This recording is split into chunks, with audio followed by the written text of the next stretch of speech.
بسم الله الرحمن الرحيم. الحمد لله رب العالمين، وصلاة وسلاما على جميع رسل الله وخاتمهم سيدنا محمد صلى الله عليه وسلم. وبناء شخصية الطفل المتكاملة علميا وفنيا ورياضيا وخلقيا في ضوء أهداف التنمية المستدامة. الطفل منذ انطلاقه في عام 2015 وما زال أحد أبرز مشاريع الأكاديمية لنشر الثقافة العلمية وتبسيط العلوم للأطفال. الأستاذ الدكتور نائب رئيس الجامعة لشؤون الدراسات العليا والبحوث. الدكتور خالد الدرندلي رئيس الجامعة وراعي جامعة الطفل، سعادة السادة النواب، سعادة السادة العمداء وأساتذة الجامعة، أستاذ الدكتور إسلام حامد منسق جامعة الطفل، السادة الضيوف، السادة أولياء الأمور والأطفال، أهلا وسهلا بكم. إعداد بيئة قادرة على التغيير ومواجهة التحديات المستقبلية. أنا النور والعلم والكبرياء.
رجعنا مع حضراتكم مشاهدينا، ودلوقتي هنتعرف أكتر على جامعة الطفل بجامعة الزقازيق. هذا النشاط أو مجموعة من الأنشطة المرتبطة بالطفل اللي تساعد على انه يكون عنده كتير من الابتكار والافكار الجديدة، عشان نعرف اكتر عن الملف وايه اللي بالفعل بيستفيد منه الاطفال او بيتدربوا عليه من خلال جامعة الطفل. بسعدنا يكون معنا من خلال اتصال تليفوني دكتور اسلام حامد. الى ان يتحقق الاتصال هنتكلم مع حضراتكم اكتر عن جامعة الطفل. اهلا بحضرتك دكتور اسلام. اهلا بحضرتك يا فندم.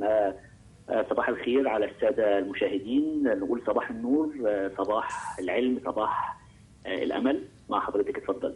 اهلا بحضرتك. ويعني في البدايه عايزين نعرف اكتر يعني مشاركه 500 طالب من مختلف المراحل في مجموعه من الانشطه العلميه والهندسيه داخل كليات جامعه الزقازيق، ما عرف يعني جامعه الطفل.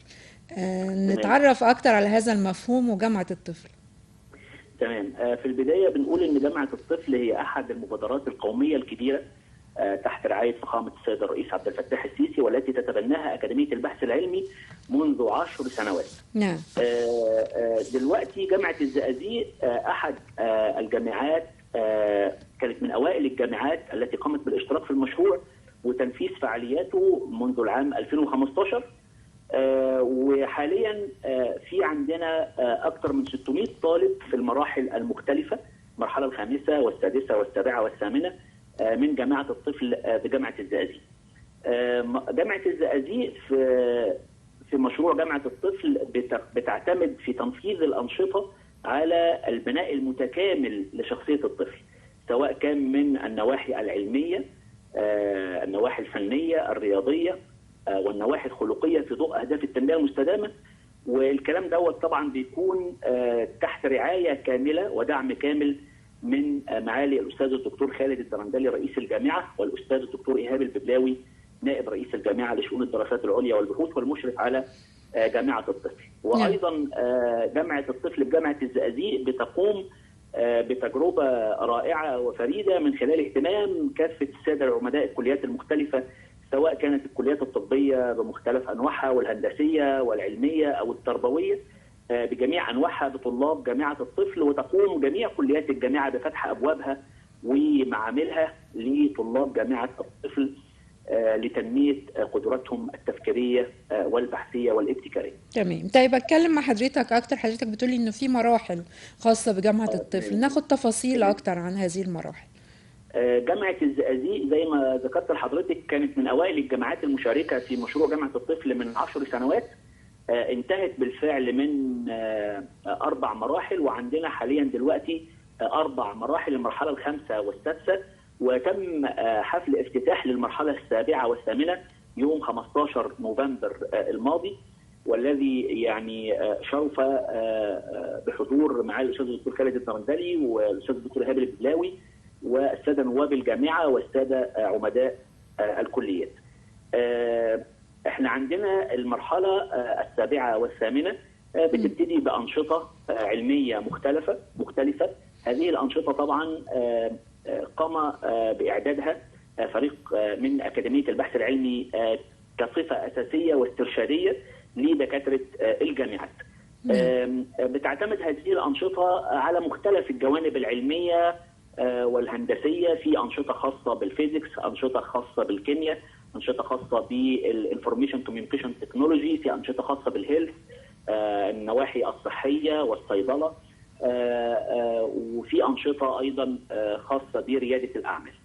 الطالب بيدخل جامعه الطفل من خلال التقدم باللينك الذي تديره اكاديميه البحث العلمي بصوره مباشره في عشرات الجامعات المصريه. والشرط الوحيد اللي بتضعه الأكاديمية إن السن في أول أكتوبر وقت التقدم، في سنة التقدم يكون من 9 إلى 10 سنوات. طيب هو اللي بيختار التخصص اللي يعني هينضم إليه، ولا حضراتكم بعد كده اللي بتعملوا زي انترفيو بيتم توزيع الراغبين في الاشتراك؟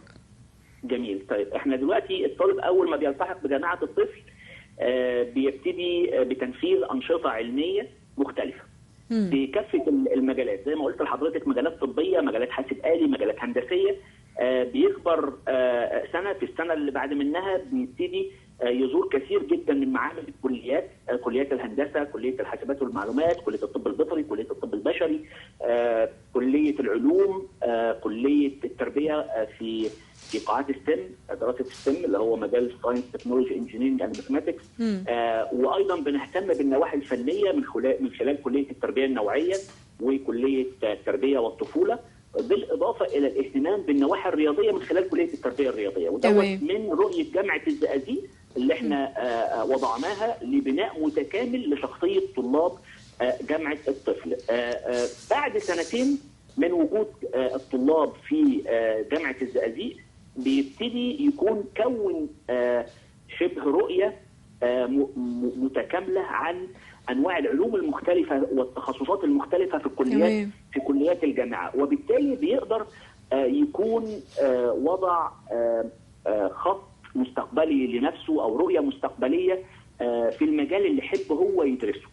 وبالتالي بيتم طبعا تخيير الطلاب بعد سنتين من التحاقهم بجامعه الطفل في اختيار احد التخصصات اللي يرغب هو في استكمال الدراسه فيها لمده 4 سنوات متتاليه. دوت طبعا لان احنا من خلال الانشطه اللي بيقوم بها الطفل في المعامل والانشطه العلميه المبسطه التي تتناسب مع عمره، بيتم تنميه قدراته على التفكير العلمي اللي بيعتمد طبعا على الملاحظه والبيانات والتجربه والتفكير الناقد. تمام. هل الامر ده مستمر فتره الدراسه؟ يعني بيبقى لهم ايام معينه اللي هي مثلا يوم السبت على سبيل المثال اجازه المدارس، ولا بيكون بعد الدوام بعد فتره هو الدراسة؟ الفترات الاساسيه اللي بتقوم فيها انشطه جامعه الطفل بتكون في ايام الاجازات، اجازه نصف العام واجازه اخر العام، بالاضافه الى ايام السبت من كل اسبوع، وذلك طبعا وفقا لاوقات الساده اعضاء التدريس والاماكن المتاحه في الكليات في ايام السبت. اما في اجازه نصف العام والاجازه الصيفيه، المعامل والقاعات بتكون متاحه بنسبه اكبر بالنسبه للطلاب. تمام دكتور إسلام، يعني بنشكر حضراتكم على الجهد المبذول، وإن شاء الله كل المنضمين إلى جامعة الطفل بجامعة الزقازيق يستفيدوا من كافة الأنشطة الموجودة. شكرا لحضرتك. شكرا لحضرتك. اسمحي لي أنوه لحاجة بعد إذن حضرتك في الختام. اتفضل. أن أكاديمية البحث العلمي برعاية الأستاذة الدكتورة جينا الفقي القائم بأعمال رئيس أكاديمية البحث العلمي ستقوم بالإعلان قريبا في منتصف شهر ديسمبر عن المرحلة العاشرة للالتحاق بجامعة الطفل في جميع الجامعات والمراكز البحثية المشتركة في مشروع جامعة الطفل على مستوى الجمهورية بالكامل. وطبعا الكلام دوت بيكون تحت رعاية الأستاذة الدكتورة جينا الفقي والدكتورة رنا رفاعي المدير التنفيذي للمشروع. ونحن ندعو أولياء الأمور الراغبين في التحاق أبنائهم بمشروع تعليم غير تقليدي قائم على تنمية مهارات التفكير المختلفة العلمي والإبداعي والناقد وتنمية مهارات البحث العلمي للالتحاق بهذا البرنامج في الشهر القادم إن شاء الله. شكرا بإذن جزيلا. الله. شكرا لحضرتك. شكرا. مشاهدينا فاصل نرجع مع حضراتكم.